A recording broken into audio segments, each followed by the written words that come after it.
Salam əzizləyicilər, hər vaxtınız xeyir. Deməli, bugünkü mövzumuz BMW-nin B47 və N47 dizel mühərrikləri haqqında olacaq. Çox adam mənə yazır, sosial şəbəkələrdə zəng edir ki, qardaş, B47, N47 fərqi nədir?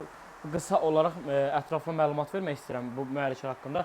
Deməli, bir var B47 mühərrik, bir də var N47 mühərrik.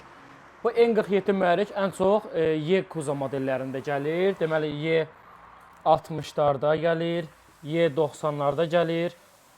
Yəni, Y-Kuzalarında gəlir və ili 2014-ə qədər avtomobillərdə N47 mühərrik gəlir. N47 mühərrikin əsas fərqi B47-nin mühərrikdə, B47 mühərrikdə izah edək. Deməli, B47 mühərriki isə 2015 və üzəri modellərində gəlir. Ən çox da F və C seriyalarında, yəni F10, F30 və C20, C30 modellərində gəlir.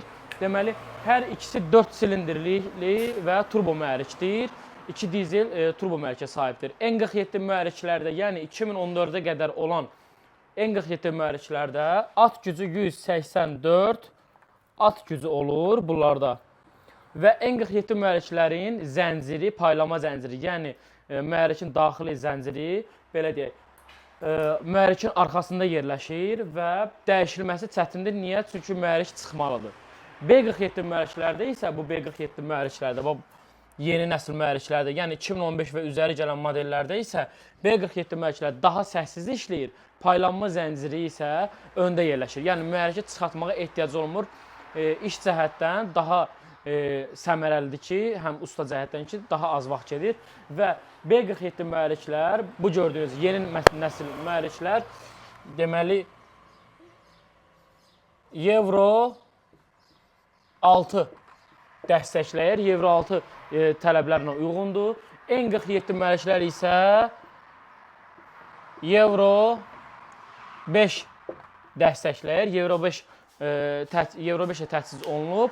B47 mühərriklər daha səssizdir və titrəyişimi yoxdur N47-yə nisbətən. N47 mühərriklər isə həqiqətən də işlədiyi zaman, yerində işlədiyi zaman dizel olması hiss olunur.